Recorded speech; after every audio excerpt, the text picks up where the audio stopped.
This is an audiobook presentation of No Doorway Wide Enough. Copyright 2010 by Bill Schmalfeldt, with an epilogue attached, copyright 2016. No part of this audiobook may be produced in any form or by any electronic or mechanical means, including information storage and retrieval systems, without permission in writing from the author. The only exception is by a reviewer who may quote short excerpts in a review.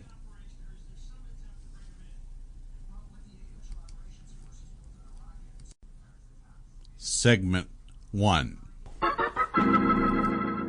In February 2007, I began a daily blog to chronicle my life as a person with Parkinson's disease. I had been diagnosed in 2000, but for the first 7 years of this affliction, I just sort of paid lip service to the whole thing. In early PD, the symptoms are hardly disabling, so it was possible to go days, sometimes weeks, without even having to think about it. All that changed in late 2006 and early 2007 when my symptoms began to progress at a more rapid rate. It was in February when I finally made the decision to get back on medications after being off meds for years and look into a clinical trial involving deep brain stimulation surgery for people in the earlier stages of Parkinson's disease.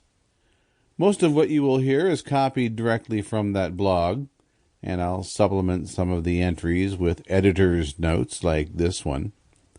The story is not over. In fact, this is not a story that will have a happy ending. That's just not possible until the day comes when a cure is finally found for Parkinson's disease. This is a diary in the strictest sense of the word, a day-by-day, month-by-month reporting of the details of my life as a guy with Parkinson's, a guy who took part in a clinical trial to test the safety and tolerability of deep brain stimulation in early-stage PD, a guy who volunteered for brain surgery, a guy who experienced mixed results. I try to keep it light and humorous. There are days when that's just not possible. As I write these words, I'm 3 years past the deep brain stimulation surgery I underwent in June 2007. I'm experiencing increasing difficulty with my walking and balance, and I've noticed, after the fact, having this procedure may have sped up the process of the disease.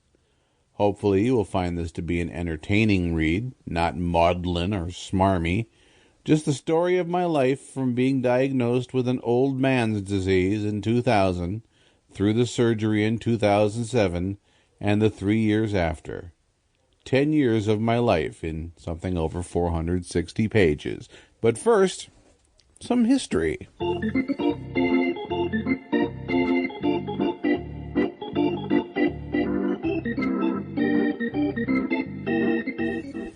Summer 1972.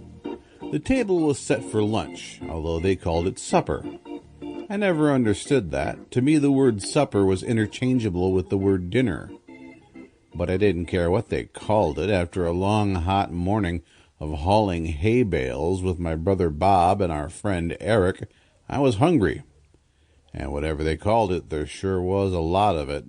Hot, fresh-baked rolls with honey to slather over 'em, a huge bowl of boiled potatoes mashed with the peels still on 'em, corn in the cob drizzled with melted butter, a pitcher of Kool-Aid that, for some reason, they called nectar, and chicken, heaping mounds of it, hot, crispy, golden fried, delicious. A guy didn't make much money hauling hay bales on the Borneman farm. A nickel per bale got divided 3 ways, and by the time the week was over, if you had a few bucks, you considered yourself lucky.